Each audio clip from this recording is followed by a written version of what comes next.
Welcome to my workshop.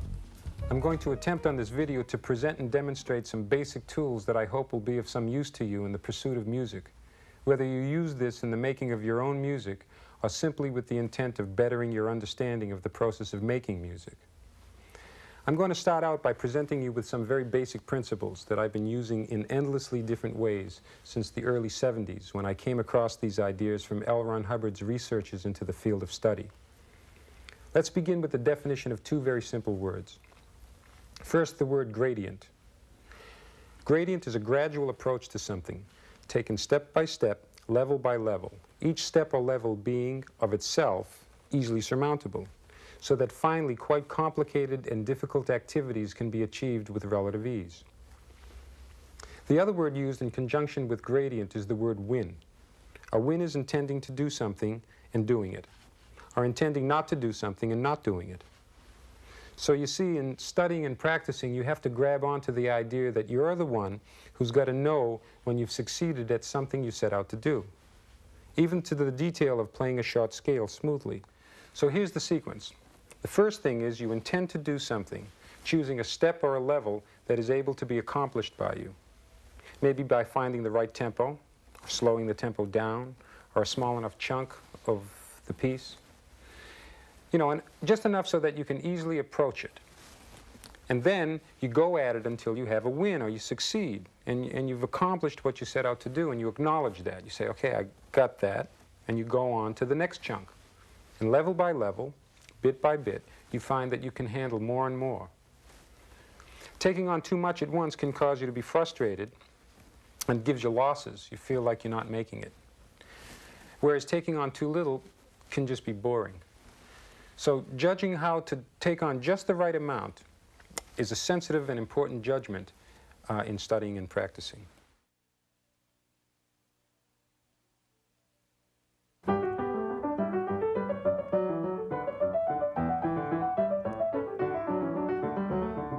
Oops. Okay, that's a little fast now, especially getting into this fifth bar.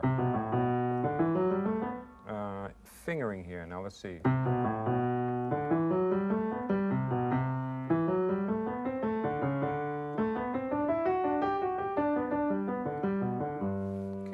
Take those first two lines a little slower.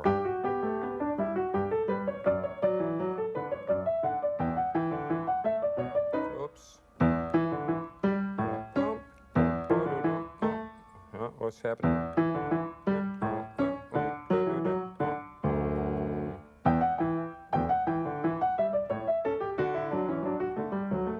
Okay, beginning again.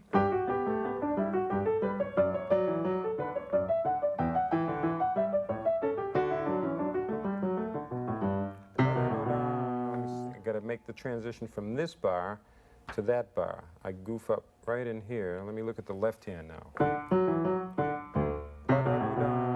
2, fingering is 2, 3.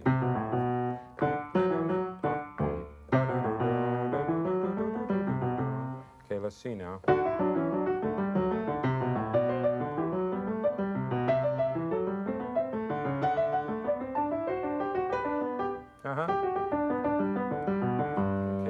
Check the left hand here a little slower.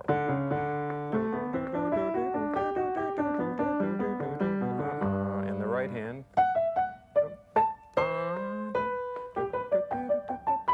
Together, a little slower, I think. Again.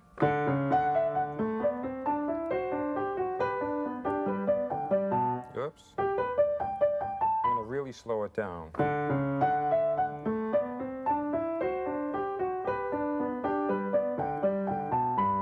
Good, except for the last part. Again.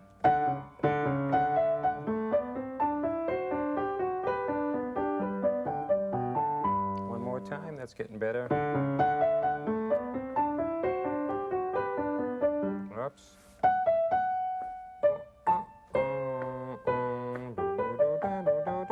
Slow it down even more.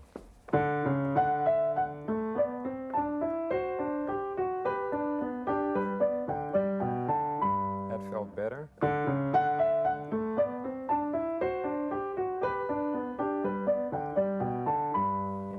me see if I can put the second 4 bars together, which are the hardest for me right now. Up again.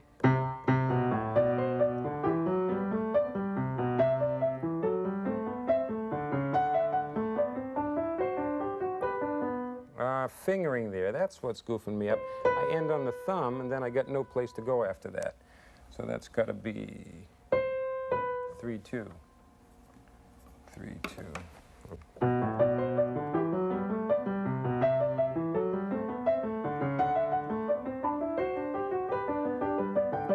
Yeah, that feels better, but one more time.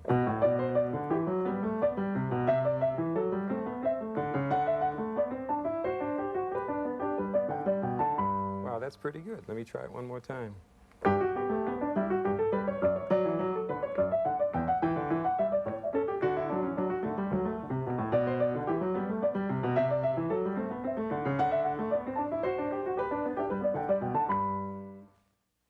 Let's apply some of these practicing techniques that we were talking about to these little pieces called children's songs.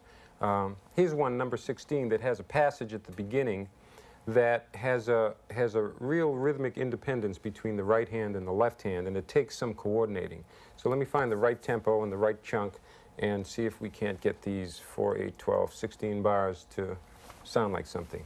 The right hand all the way through it is simply a recurring beat. And the left hand is a rhythm against it.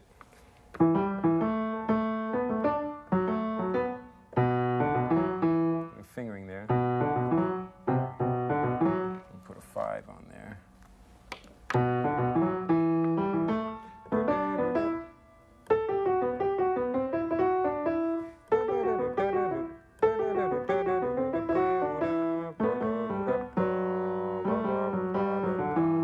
That's the left-hand part. So let me see if this is the right tempo.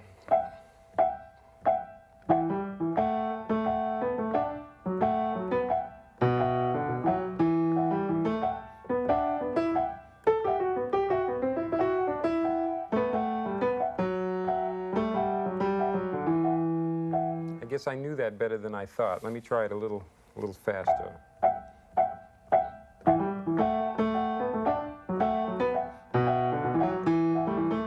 There's a fingering problem there. I better go to 4 here so I can play those next notes. That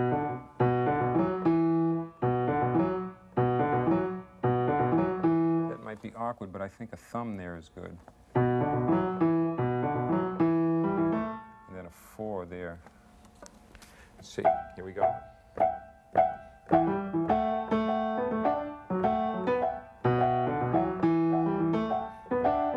Right in there, it feels a little awkward to me. I'm going to slow it down.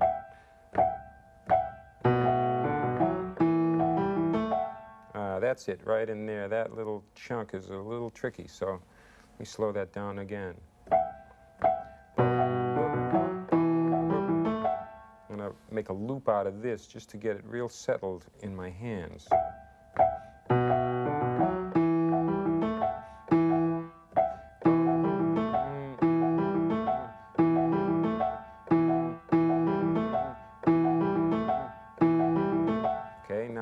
Back a little bit and then on.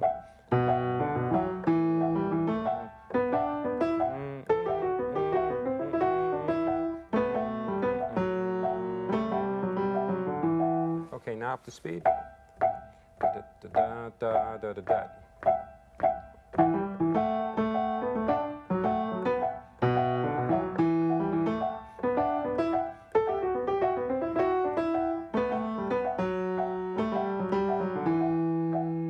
That worked out okay. Now with playing, I find that most musicians want to play with a flow. That means with an uninterrupted motion. The things which add up to this are control, intention demonstrated, and uninterrupted motion. And it is possible to achieve this with practice. It's the only way I know of. First thing you have to recognize is that there are certain glitches, for lack of a better word, we'll use the word glitch, which comes in and interrupts the flow. And assuming that you're really there doing what you're doing, these glitches or interruptions only stem from the body or from the mind. Now, forgetting about where they come from or why, which could lead down a lot of side roads, and it's really a study all in itself. These glitches can be eliminated by just noticing them and going on. It's really just that simple. But you've got to be awake and alert. So here's the 2 steps to eliminate the glitches. The first thing is you imagine the flow of motion you want to make. Got to kind of get it in the mind what this flow is. And then you start the flow, slowly at first, and just notice all the glitches as they come up. You don't analyze them. You just notice them and you keep on flowing. Just keep doing these 2 steps and see the motion smooth out and keep on flowing. Just see the motion flow more and more without interruption. Let me take a piece here, just a segment of a piece called Yellow Nimbus, and it's a right-hand tricky little thing. And let's see if I can't find some glitches in here and smooth them out. Let's see, I'll take it from about here to about there.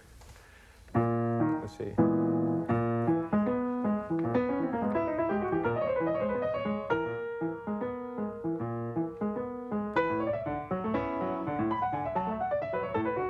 Okay, there's the first glitch right there.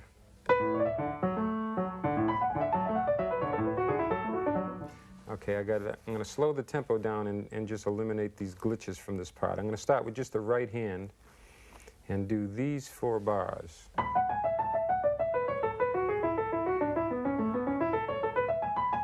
There's a little glitch at the end that you maybe couldn't hear, but it's actually there. One more time.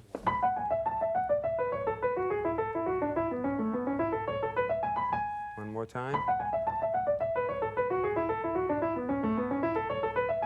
That was better. Now the left hand is doing a thing. Both together. Oops. Now I got to coordinate them a little slower. There was a glitch right in the left hand there. Slower.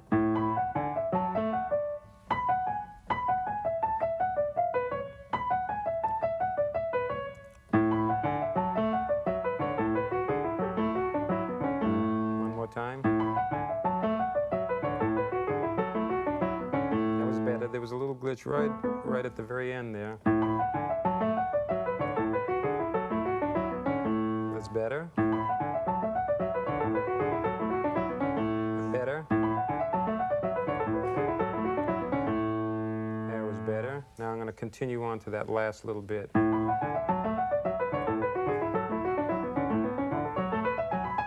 This one glitch has my thumb turned.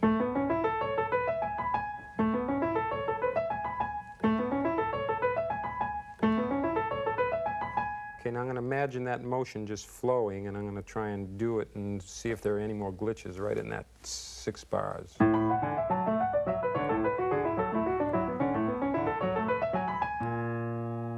Glitchless. Like you just saw, there was a particular thing I was going for while I was practicing that little bit there. And I thought it worth mentioning that when you set out to practice, you ought to set a goal for yourself, like have a particular intent about what you want to accomplish, whether it's just like a little phrase, like what I just did, or a longer thing, just so that you know what you're going for. It kind of keeps you on the road. Thought I'd just drop that in for you.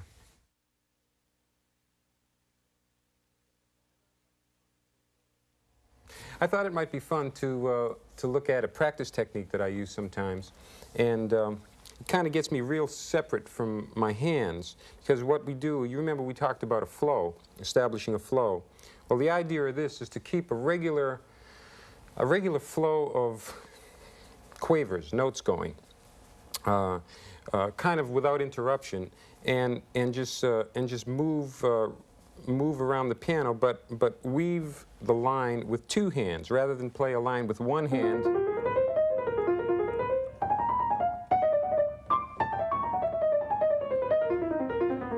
You use 2 hands.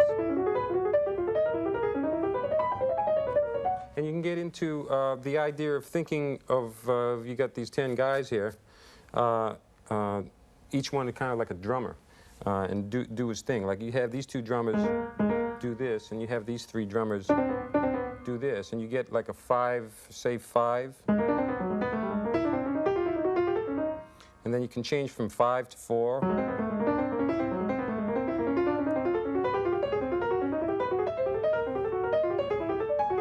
And you get these guys coordinated.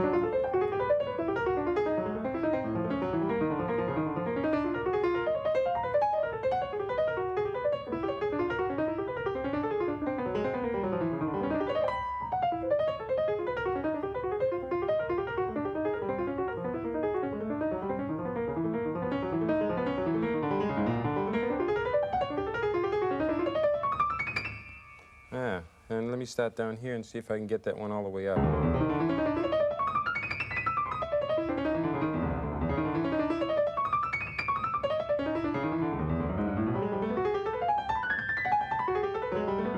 Just patterns. You just start a pattern 2 and 3, say. This is a 2 and 3 pattern. 2 in that hand, 3 in this hand. Or 3 and 3.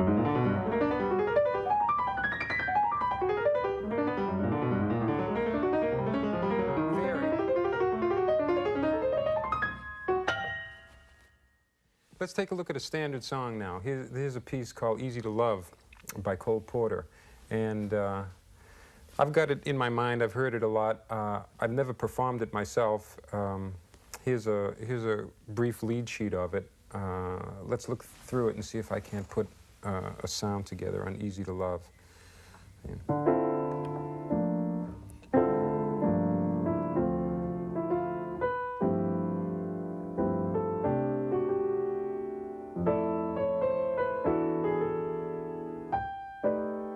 That sounds wrong.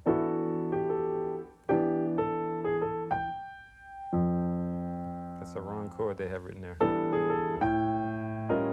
There. Okay. That's better.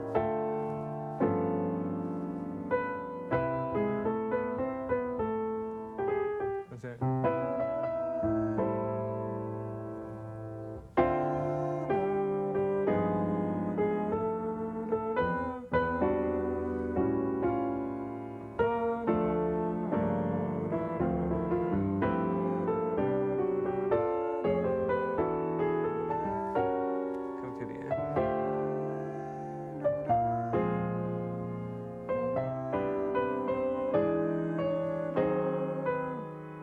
that? Let me see here.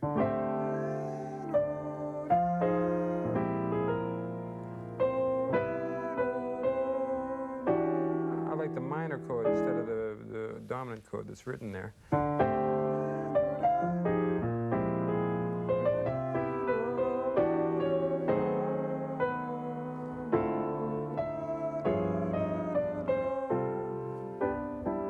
Let's see.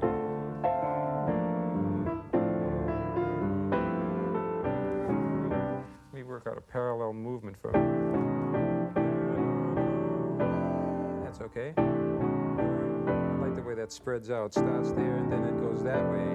So let's see.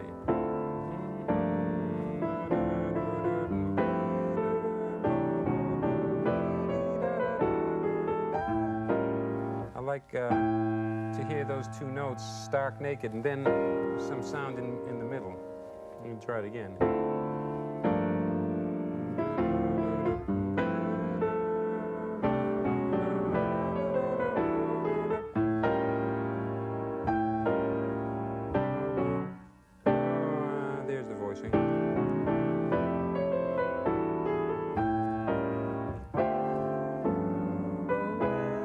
I like that raised 5 sound. I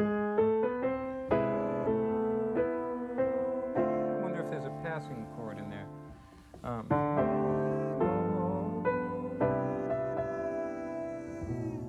Probably an A of some kind.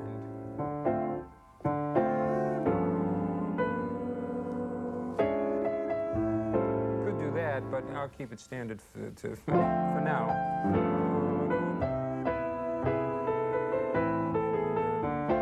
That's okay, a minor chord is fine.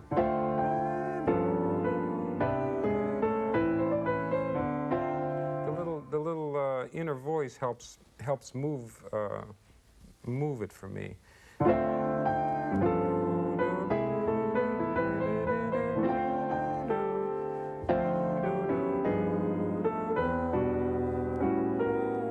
hear that passing note. I don't see it written, so.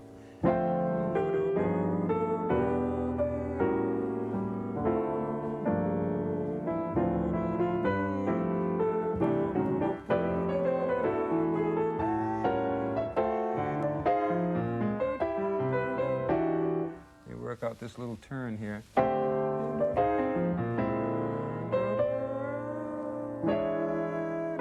Could go right to the E rather than play the C. That's the standard thing.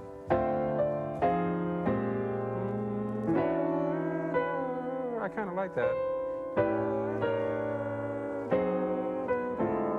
I think I'll keep that. It's a little unusual.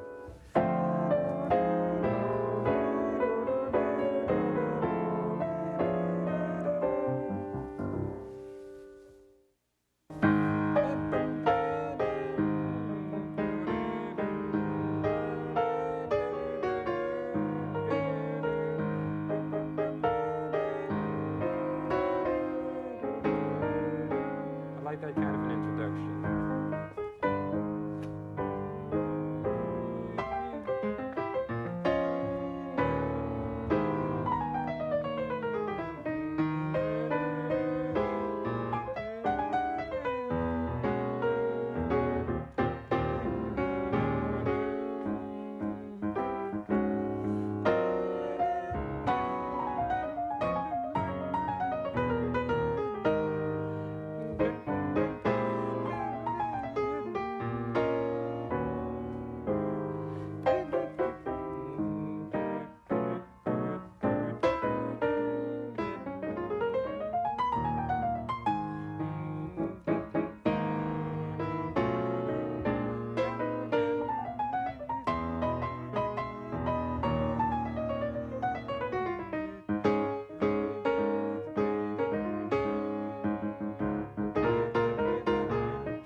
You know, I think it would be a good idea to extract one principle, one little bit out of what I just did with Mood Indigo and kind of describe it a little bit, break it down a little bit. And I thought that one thought process that goes on is the idea of how to render a melody and what that's got to do with rhythm in it. Like, for instance, if I just played the straight rhythm of these first 4 bars of Mood Indigo without any contrasting rhythm, just straight, it would very dryly sound like this.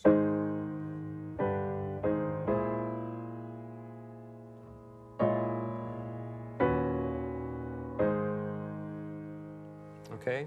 So that's one rhythm. It's the rhythm of the melody. Now, I suggest that what happens is you can put rhythms in various rhythmic contexts. Like, for instance, if you think of what the drums does, what a drummer might do underneath this, and if he's just playing say a slow swing beat that goes like this, then if you keep that as an imagination in your mind and then play it, and play with that rhythm that you're imagining, and it might come out like this.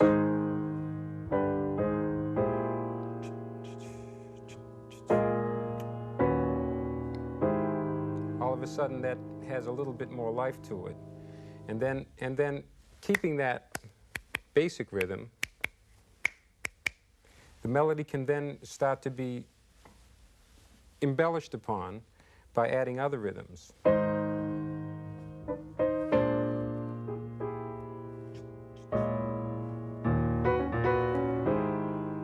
There's a little double rhythm that goes on there while this goes on, if you can imagine that going on.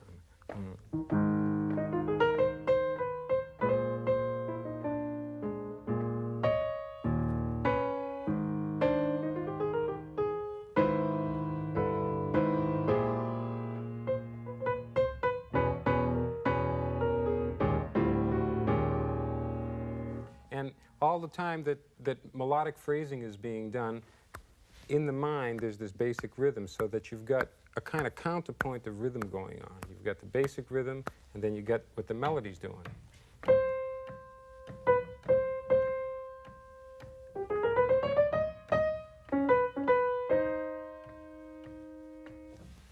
Maybe that's helpful. The blues is a universal communication.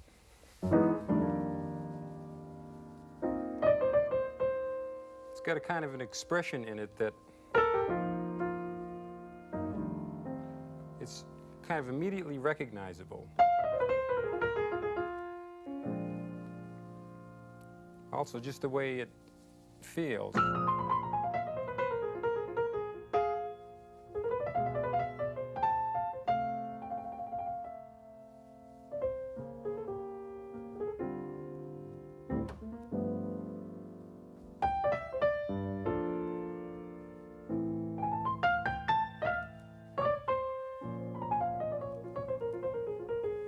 Sort of melodic, like as if you could put words to it all the time.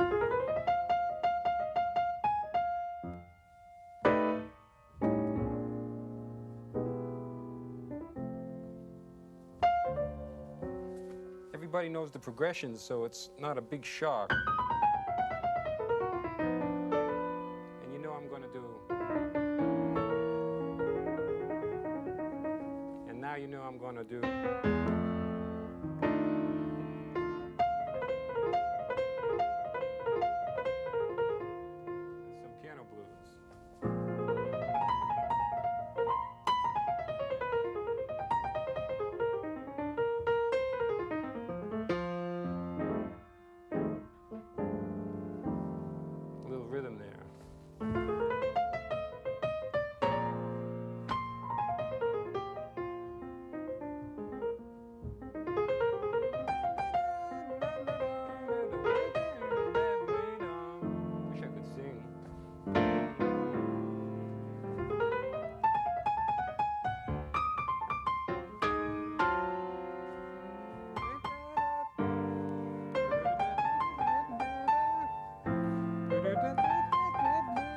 If I had a saxophone, I could play that lick real good.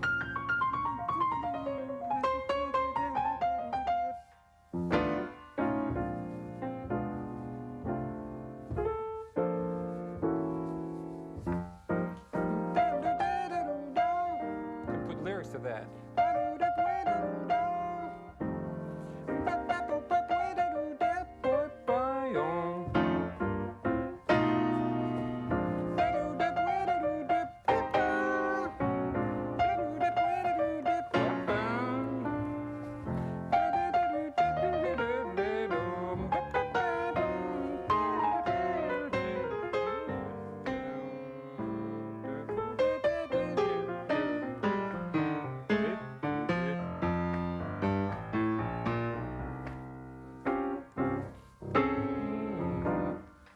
Do this walking kind of thing too.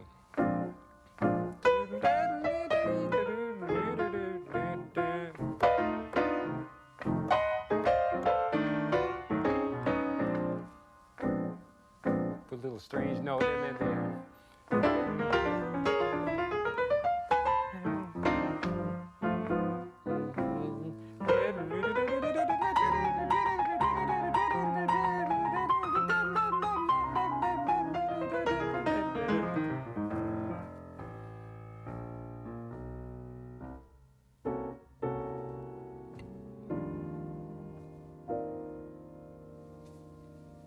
I like expressive music.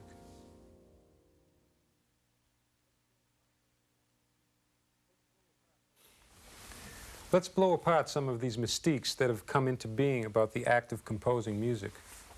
There's nothing particularly mysterious about creation. The word just means to make, or to cause to happen, to construct. Everyone does it all the time. You could say composing is the act of constructing a piece of music.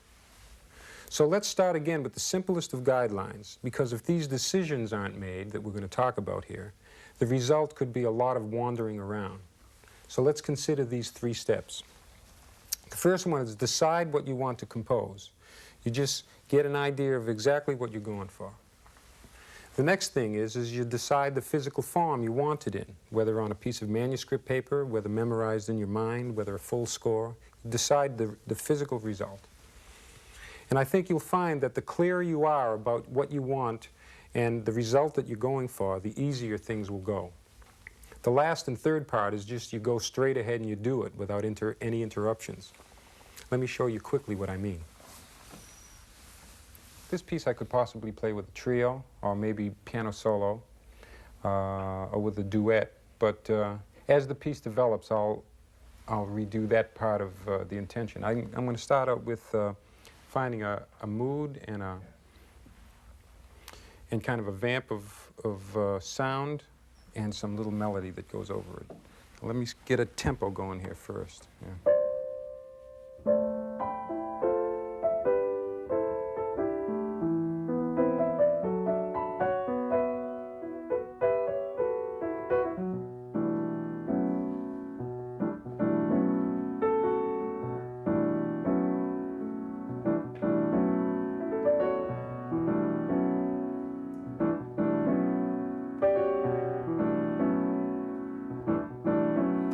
That'll do. I better jot that down so I won't forget it.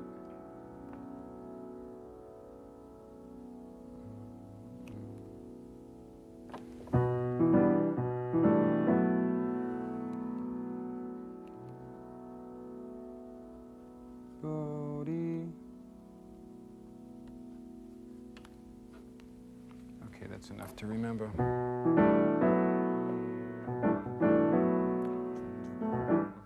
Better put that second bar in. Da da dee. Da da dee.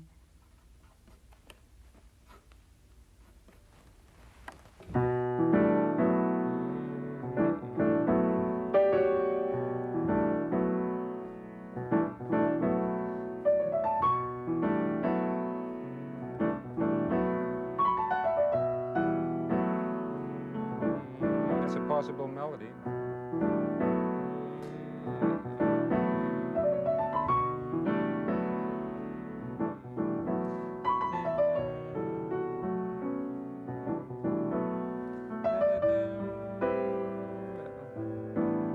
That's a good change. We try those two changes.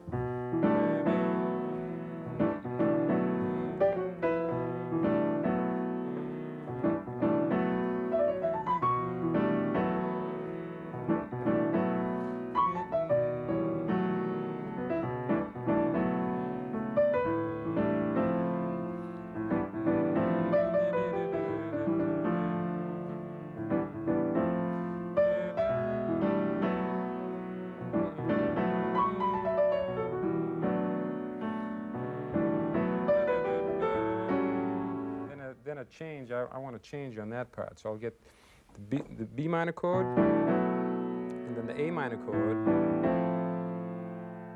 and then back to the B minor chord, and then make some sort of a change after that. Let me try it again.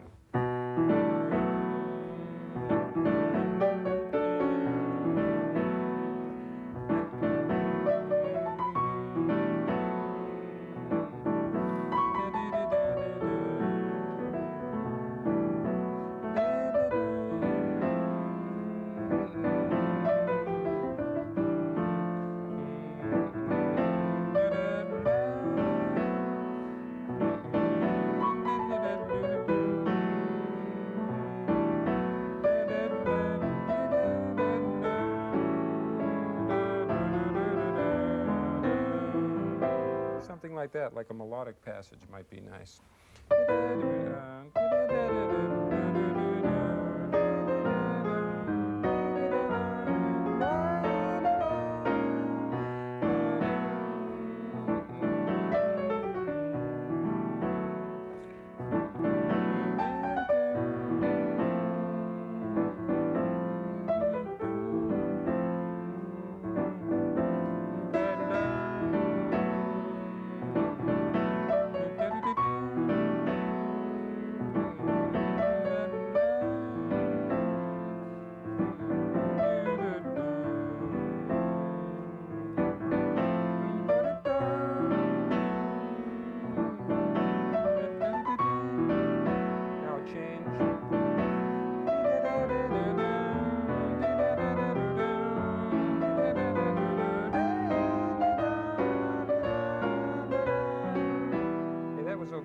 see if I can remember that.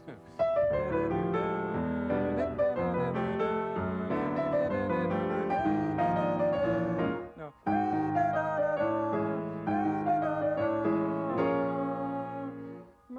I'm going to get back to the B minor here.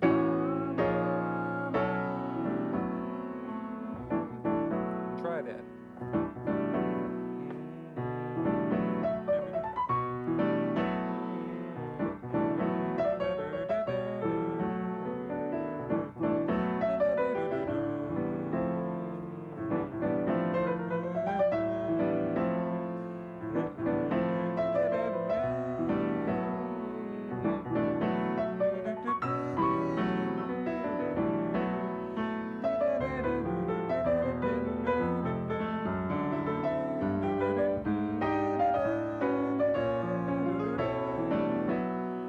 Progression, but I forgot the melody. Let me see, I should have written that down. Let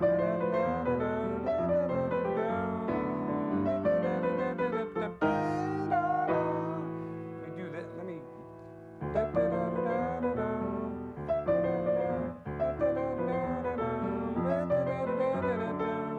Let me do that just to get it set to something.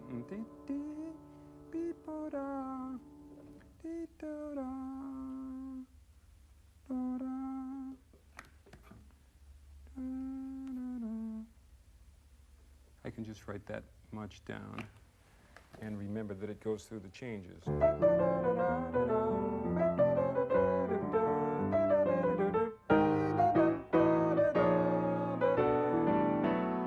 let me just make that transition smooth.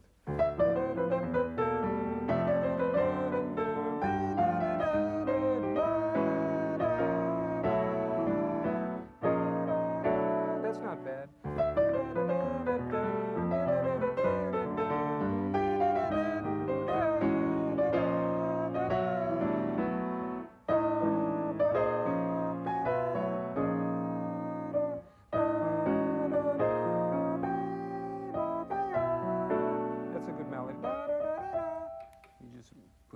Notes down so I don't forget that.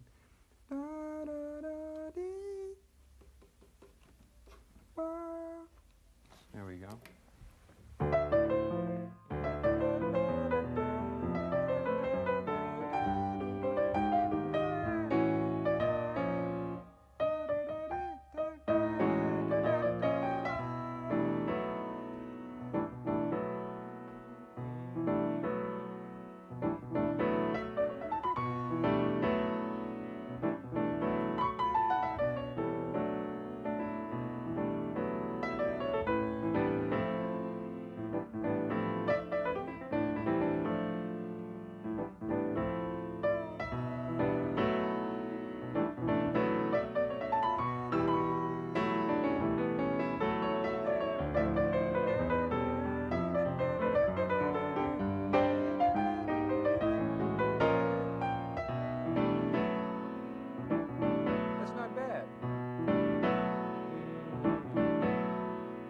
Try the bridge one more time, and I think we got a basic little format going here. We got a first part with the B minor, second part with the A minor, then back to the B minor, and then this little sort of transitional thing. You could call it a bridge, I guess. And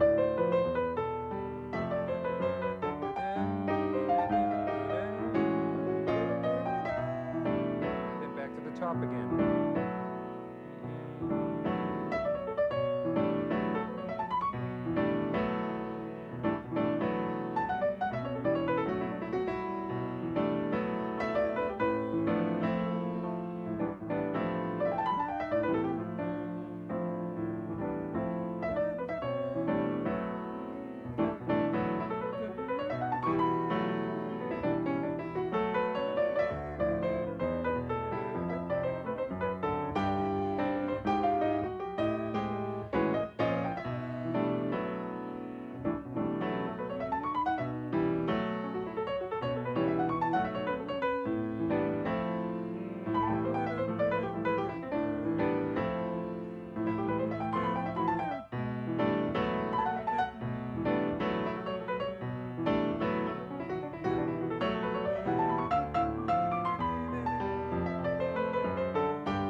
got a little tune going.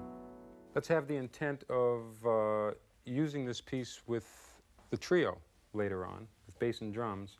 And now I'm going to kind of get into it and develop some line playing and some ways to get through the form to make it feel good. So, let me see what we got here. The sound of this chord makes a scale like that sound better than a scale like this. Although, depends on how it's used. I'm going to try and make a scale like this. Let's see, what was that melody I had? Something like that.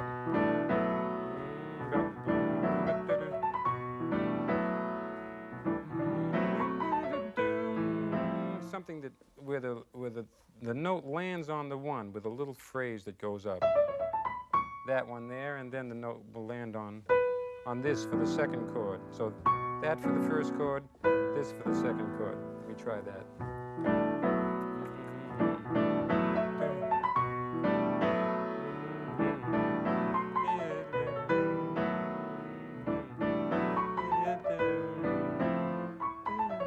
Yeah, that's better.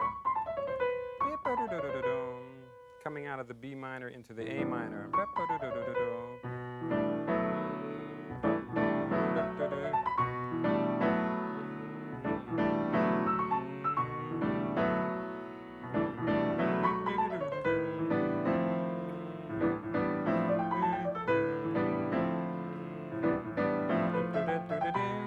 I need a phrase to get back into the B minor. Something like that.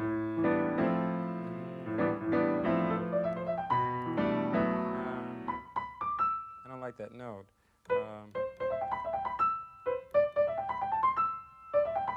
Let me try that.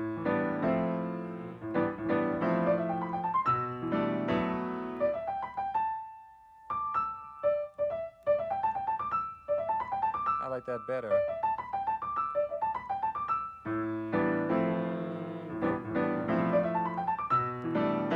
Good. Rather than the triads.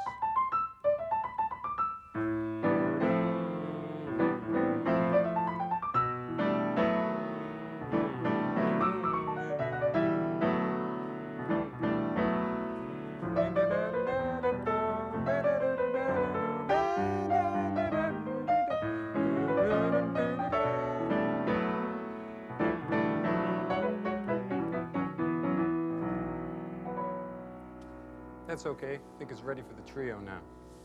Here's a tune I put together, and let's rehearse it. Have a look at it. I'll play a little bit of it for you first. Started out with just this little thing. Let me see.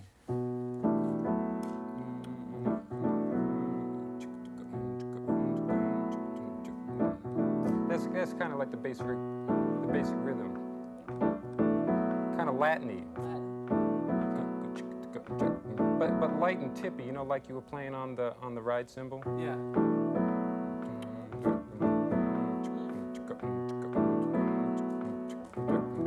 Then it goes to A minor.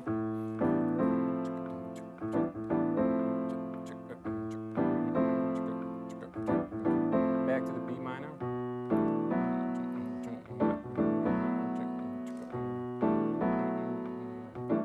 Then a little bridge.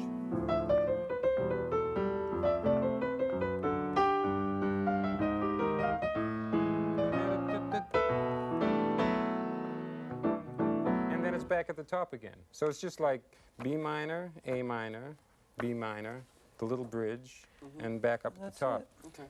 The only other thought that I had about this rhythmically was that the B minor, A minor, B minor part could be like all Latin feel, Latin-y kind of feel. And then when we hit the little bridge, let's try, just to see how it feels, to try some 4/4 in there. Okay. Swing. Yeah, swing. Swing. Bring us back around 4 bars back to the top. Okay. And then I didn't write any kind of bass line, so just wide open to invent something. Okay. All right. Cool. Let's try it. Okay. I'm just gonna, I don't have a melody for the first part. I'm just gonna play the pad. And let's just play it around to get an idea of the form. Okay. 1, 2, ding, ding, ding, ding.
I got one suggestion in the bridge part. There's two things to try and grab, Tommy. That on the second bar, that last G, the one that goes. That one there, and then the very last lick of the bridge. Let's see if it sounds all right to play da da da da da. I like that.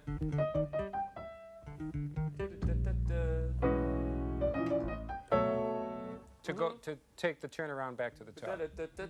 Yeah. Okay. Let's try right on the bridge. Okay.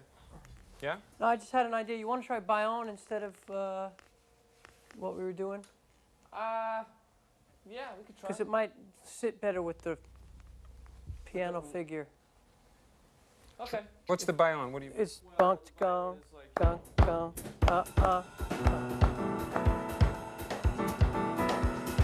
Instead of what? Instead of. Well, I was doing this beat underneath his pattern, which is, go ahead, 2, 3.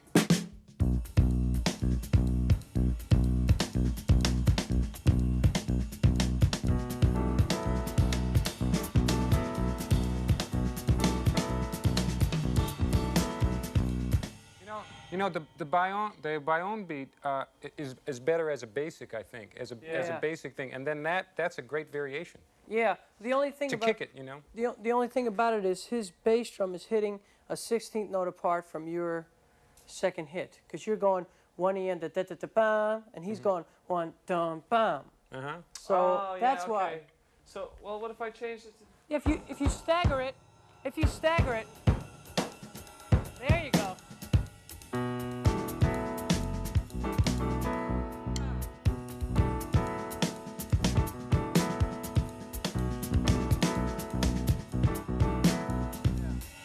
That's too heavy now. I think it's better if we just do Bayonne. Bayonne probably better. Yeah, but play that other beat you were playing. It was kind of sparkly. If you could maybe change one thing about it, play that other one. The Bayonne works. Okay. Now, let's just check the other one. 2, 3. Sorry. Again. 2, 3.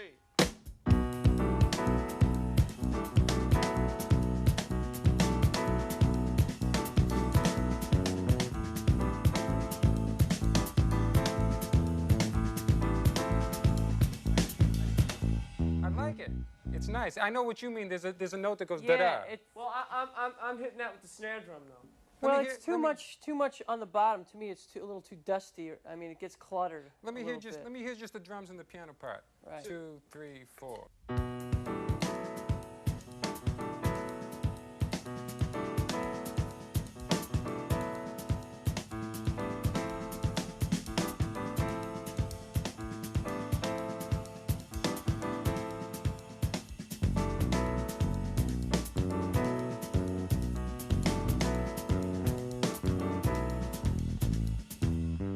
Either do one or the other. That's nice. If I do that and we both play the sango or whatever, that works. Yeah. It's either one or the other. Because if I play Bayonne, he plays that one. It sounds kind of. That was nice what you just did. Well, let's do that one then. Okay. So now let me hear the other one. The first one. 1, 2, 3.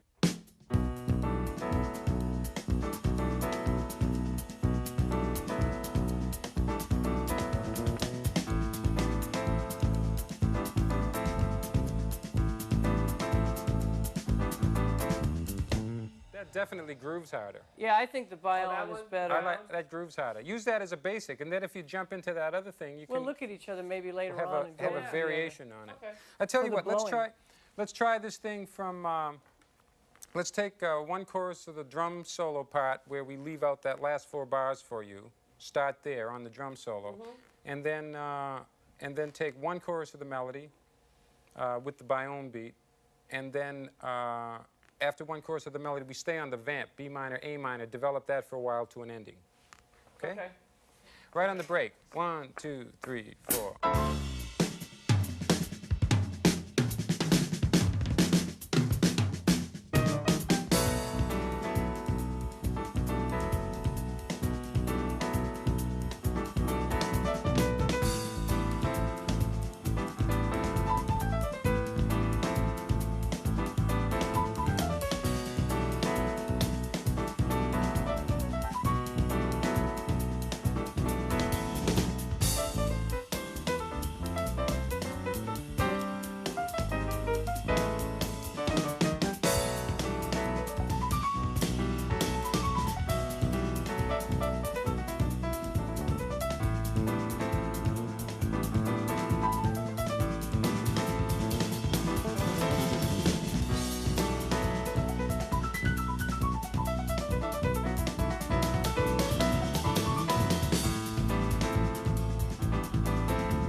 To leave it back like that? Let's do that, just right on the B minor. Da, da, da. Okay. Right at just the last B minor part. 1, 2, 3, 4.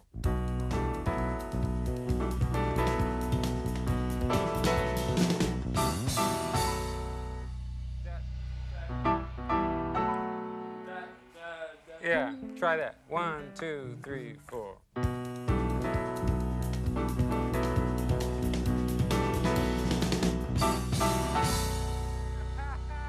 That's cool. So let's run it one more time through with a couple of choruses each for bass and drums and that little ending we worked out. Okay? 1, 2, 3.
Yo!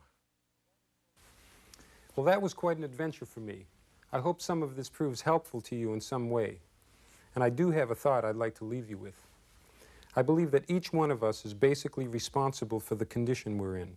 Whatever abilities or lack of abilities we find we have, we've had a definite hand in bringing that condition about, and we can change it. Each of us has the power to make things happen, and we're the only ones that can truly cause improvements with ourselves and with music and with our lives.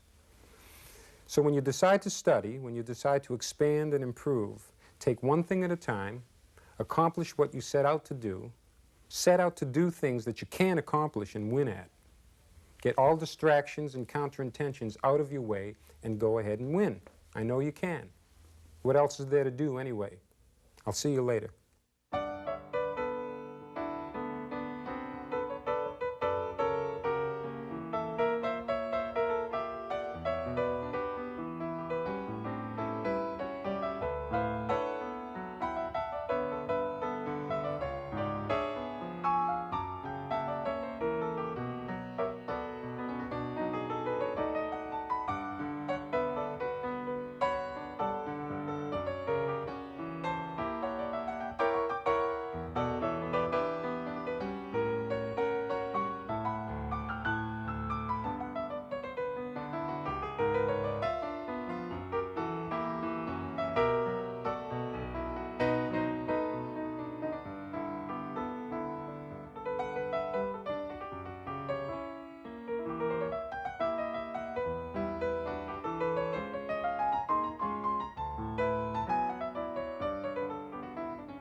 There's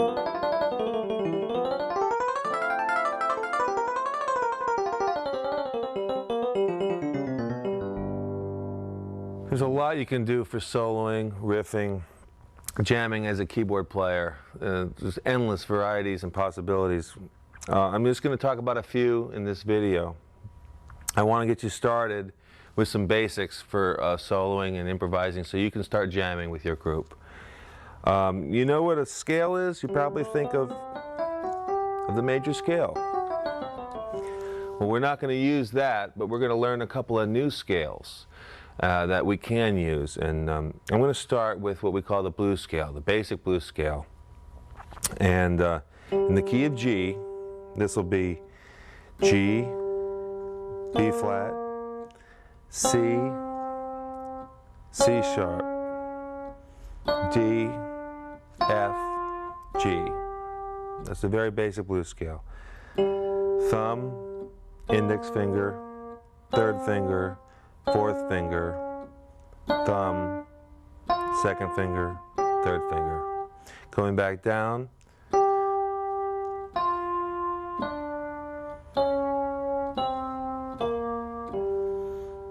One more time.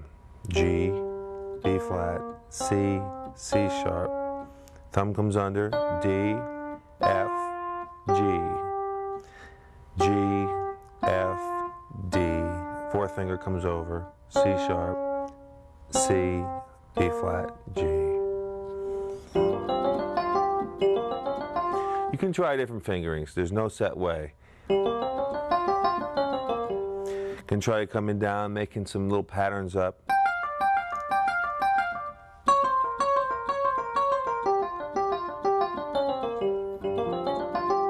The idea with improvising is to express yourself. And you might listen to different records and hear ideas, and it's okay to copy things, and you can put your own little twist on them. In addition to the blues scale, I like to add the major third, sometimes just going up. It works real well going up.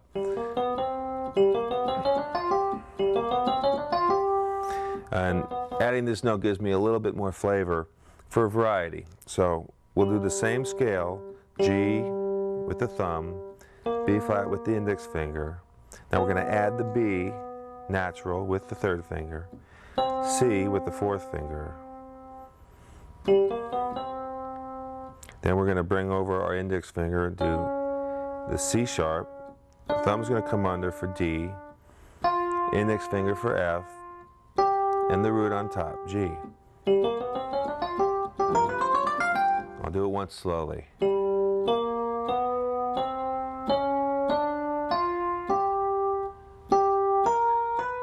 Up an octave.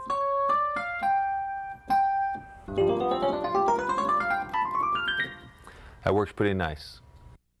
While you're developing your approach to soloing, don't worry about your left hand. We'll just concentrate with the right hand. We'll add the left later. But with the right hand, you want to pick out some riffs, some melodies, and you want to learn how to express yourself and basically have a good time playing. One of the best ways that I did this was to play along with records. I couldn't find people to play with me when I was learning, but I could put on a record and jam along with all the greats right there in my living room. I suggest you do the same. Take your right hand, find out what key the song's in, see if you can find some stuff that's blues-oriented or basic rock stuff, and once again, the blues scale magically works over all three of the chords in the blues.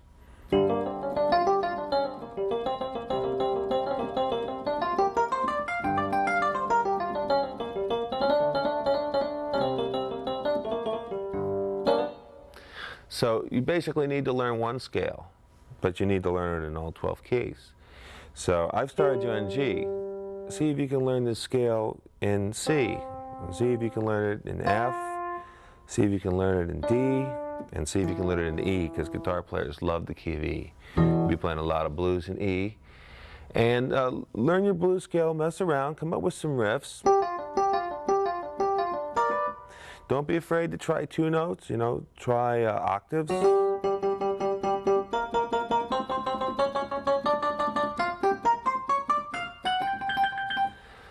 The idea is try, experiment, but have a basis for what you're doing. Don't just blindly pick any notes. Know your scale. Know your key.